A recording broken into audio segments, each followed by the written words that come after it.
Stories, especially from the civil rights movement, shine a spotlight on how far we've come in a relatively short amount of time.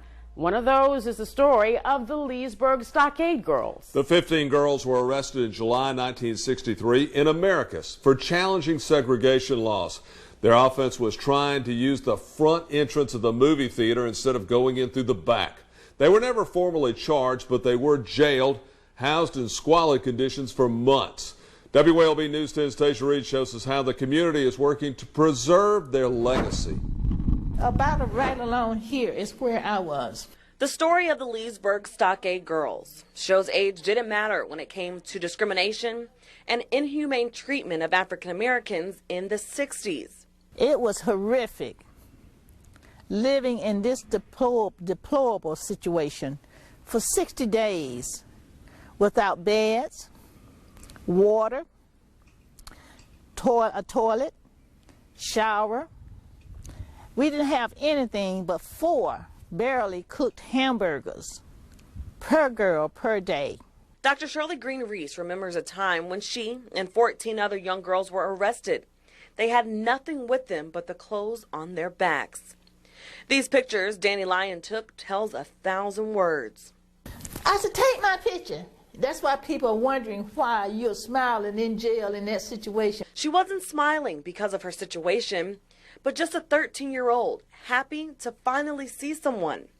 You see, she says they ended up spending 60 days locked away from family, all because they were peacefully protesting the segregated movie theater in Americus. It started to get to me mentally, although I felt that I was strong during that time, helping, we were helping one another.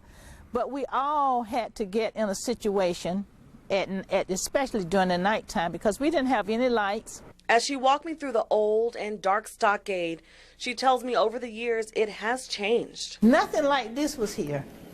It was an old broken down toilet, no sink, and they had a running shower. One thing that has changed forever is the addition of the historical marker that preserves this piece of history, so the story is never forgotten. It was unveiled back in September with the help of Kobe Pines. If you look at me, I don't look anything like anyone who would be related to this story at all, other than the fact that I'm from the place where this sort of terrible thing happened, Well, Pines grew up in this community and never knew this even happened, but he knew he had a role to play.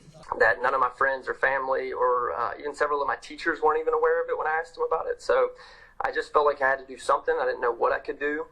After almost 3 years, with the help of Dr. Reese and the Georgia Historical Society, this piece of history will never be forgotten. But back in the stockade, I asked Dr. Reese what it was like to finally be free when she was released. I found myself sleeping on the floor when I got home.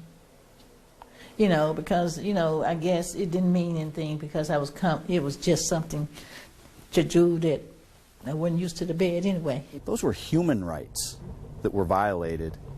And the lesson for our kids today is to, one, know what happened here so that we don't repeat these things in the future. Right. Keep shining the light on injustice to tell the truth. And that's the only way we're going to grow, is to talk about things, whether they're fun to talk about or not. Dr. Reese first shared her story in 2015, and now she's working to make sure the world never forgets the story of the Stockade girls. In Leesburg, Tasha Reed, WALB News 10. This story is now part of the Georgia Civil Rights Trail. You can not only tour the stockade, but you can also read the history behind it.